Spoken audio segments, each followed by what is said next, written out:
जय बाबा स्वामी, जय आत्मेश्वर। आध्यात्मिक सत्य ग्रंथ पठन का आज 13वां दिवस है और हम हैं पृष्ठ क्रमांक 129 पर। गुरुदेव कहते हैं, कई बार मनुष्य का मैं का अहंकार तोड़ने के लिए भी मुसीबतें आती है। मनुष्य का मैं का अहंकार टूटे और वह परमात्मा के ज़्यादा करीब चला जाए। मैं का भाव जैसे जैसे समाप्त होता है, वैसे वैसे परमात्मा के प्रति भाव जागने लगता है। ऐसे जीवन की कठिनाइयों में जीवन के प्रत्येक संकट का हिम्मत के साथ सामना करना चाहिए। प्रत्येक संकट को सीढ़ी बनाकर प्रभु के पास पहुंचना चाहिए। प्रत्येक समस्या को प्रभु की कृपा समझकर ग्रहण करो। अस्वीकार मत करो। समस्या से डरो मत। समस्या के कारण भयभीत मत हो। समस्या के प्रति आक्रोश मत करो। अपने जीवन में आई समस्या के लिए किसी को भी दोषी मत मानो। तुम्हारे जीवन में आई समस्या के लिए बस तुम ही जिम्मेदार हो और कोई नहीं। इस बात को जितने जल्दी स्वीकार करोगे, इतना ही संकट का हल जल्दी निकलेगा। बस स्वीकार कर लो। पर मैं रूपी अहंकार स्वीकार करने नहीं देगा। कहेगा, वाह, ऐसे कैसे स्वीकार करे। वास्तव में स्वीकार करने के अलावा जीवन में कोई रास्ता नहीं है। स्वीकार जितने जल्दी करोगे, उतने ही जल्दी आत्म शांति को प्राप्त करोगे। जीवन में सुख मिला, प्रभु तेरी कृपा से मिला है, स्वीकार है। जीवन में दुख मिला, वह स्वीकार है, प्रभु तेरी जैसी इच्छा, तेरी इच्छा के आगे किसी की कभी कोई चली है, मुझे वह भी स्वीकार है। स्वीकार करो और शांत रहो। सुख और दुख एक ही सिक्के के दो पहलू हैं। जो सुख का अनुभव कर सकता है, वह दुख का भी अनुभव कर सकता है। समर्पण ध्यान सुख और दुख से ऊपर की स्थिति है। इसमें दोनों स्वीकार है। आत्म साक्षात्कार तो केवल अपने आत्मा के साथ परिचय होना मात्र है, पर नियमित ध्यान करके ही इस परिचय को संबंध में स्थापित करना होता है। आपका संबंध जैसे जैसे गहरा होता चला जाएगा, वैसे वैसे आत्मा का अधिपत्य आप पर होना शुरू हो जाएगा। आप पर आपकी आत्मा का ही नियंत्रण होना चालू होगा। फिर आप चाहे तो भी आपके हाथ से अनजाने में भी गलत कार्य नहीं होगा, क्योंकि आपका आत्मा यह होने ही नहीं देगा। आत्मा सब जानता है, क्या भविष्य के लिए योग्य है, क्या नहीं है। आप ही आपके गुरु हो जाएंगे। आपको सारा ज्ञान आपके भीतर से ही मिलना प्रारंभ हो जाएगा। आपके अंदर आत्मा की दैविक शक्तियां जागृत होना चालू होंगी। फिर आप सोच भी नहीं सकते, ऐसे कार्य आपके द्वारा संपन्न होना चालू होंगे, क्योंकि तब तक आप केवल शक्ति के माध्यम बन चुके होंगे। आत्म साक्षात्कार वास्तव में दूसरा जन्म है। दूसरा जन्म होने के बाद जिस प्रकार मनुष्य अपने पहले जन्म की बातें भूल जाता है, इसमें ठीक इसी प्रकार से होता है। आत्मा के जन्म के बाद आत्मा के नए रिश्ते बनने लगते हैं, नए संबंध स्थापित होते हैं, नई सामूहिकता मिलनी प्रारंभ होती है। एक आत्मा की अनुभूति की नई दुनिया बनने लगती है। इसे नए संसार में सब कुछ नया प्रतीत होता है। भूतकाल की यादें समाप्त होने लगती है, पिछला कुछ भी याद नहीं आता है। एक व्यक्ति एक जन्म में दो जन्म जी लेता है। हमने भी पिछली बुरी यादों को याद नहीं करना चाहिए, उसे भुला ही देना चाहिए। अपने जख्मों को खोद खोद कर याद कर हरा नहीं करना चाहिए। मरने वाले के साथ मरा नहीं जा सकता है। वह तो मर गया, लेकिन हम तो जिंदा है। हमें अगर जीना है तो उसे भुलाना ही होगा। मुर्दे के साथ कौन चिपक कर रह सकता है और कितने देर रह सकता है, और क्यों रहे। भूतकाल की यादें मुर्दे के समान हैं, उन्हें याद न करे तो ही अच्छा है।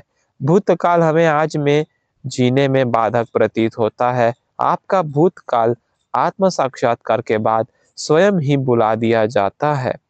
भूतकाल एक बाधा के समान है। जितना भुलाने का प्रयास करोगे, उतना ही वह जख्म और कुरेदा जाएगा।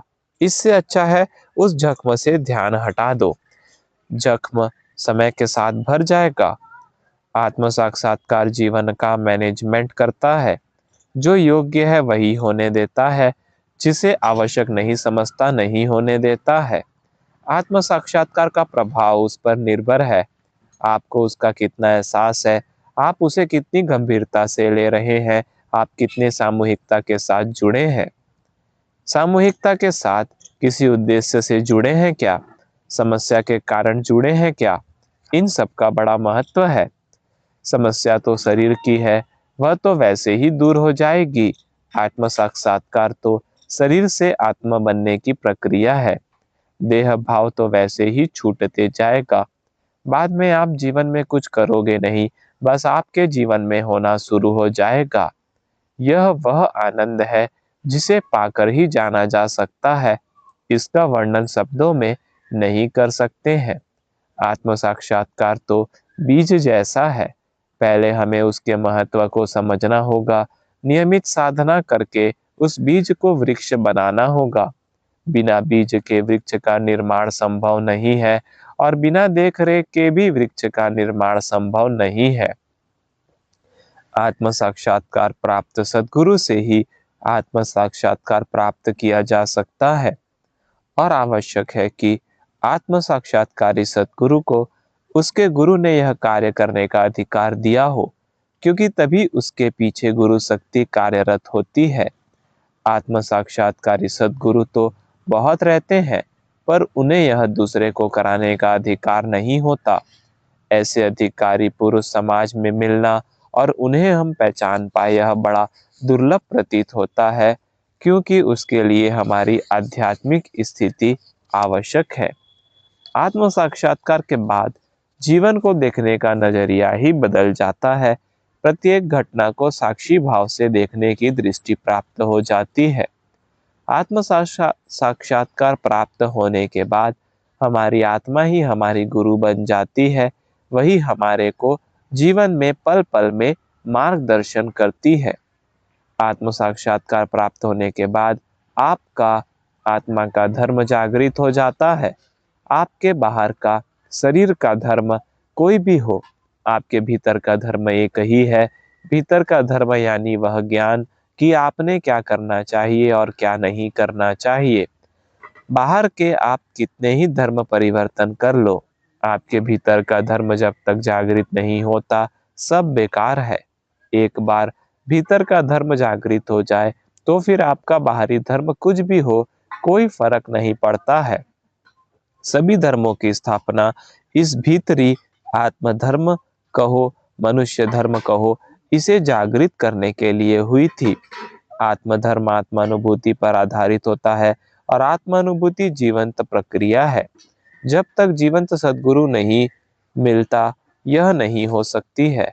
अनुभूति पर आधारित धर्म ही मनुष्य का सत्य धर्म है, क्योंकि वही सही ज्ञान कराता है क्या सही है क्या नहीं। आत्मधर्म जागृत होने के बाद आपके हाथ से गलत कार्य कभी हो ही नहीं सकता है। आत्म साक्षात्कार प्राप्त होने के बाद हमारा उस पर विश्वास होना चाहिए कि हमारा आत्म साक्षात्कार हुआ है, क्योंकि हमें उसका विश्वास ही नहीं होता और विश्वास नहीं होता इसी के लिए उसकी अनुभूति नहीं होती और हम अपेक्षा रखते हैं कि अनुभूति की। बिना विश्वास की अनुभूति होना कैसे संभव है।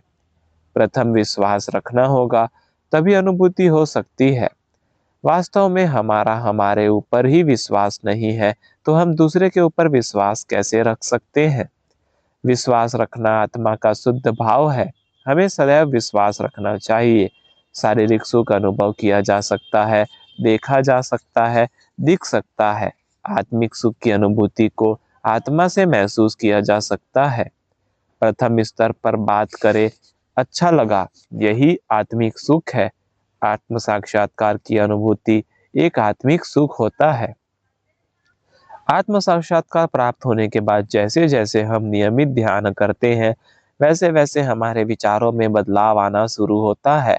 हम सकारात्मक रूप से विचार करने लगते हैं और जीवन ही नहीं, प्रत्येक बात की तरफ देखने का हमारा नजरिया ही सकारात्मक हो जाता है। नकारात्मक विचार आते हैं पर एकदम कम समय के लिए, जैसे पानी का एक बुलबुला कम समय रहता है। भूतकाल की यादें धुंधली होना शुरू हो जाती है और हमारा चित्त सदैव वर्तमान में रहने लग जाता है। हम अंतर्मुखी हो जाते हैं। हम हमारी समस्या के लिए दूसरों को जिम्मेदार नहीं मानते, मेरी क्या गलती हुई वह देखते हैं। अपने दोस्तों की तरफ चित्त जाता है तो अपने दोस्त दूर होना चालू हो जाते हैं। परमात्मा की खोज बाहर करना बंद करते हैं, क्योंकि जान जाते हैं परमात्मा तो आत्मा के रूप में मेरे ही अंदर बैठा है, और आत्मिक सुख और समाधान महसूस करते हैं और जीवन में आत्म शांति अनुभव करते हैं। आत्म साक्षात्कार वास्तव में दूसरा जन्म ही होता है, पुराना सब छूट जाता है। जय बाबा स्वामी, जय आत्मेश्वर।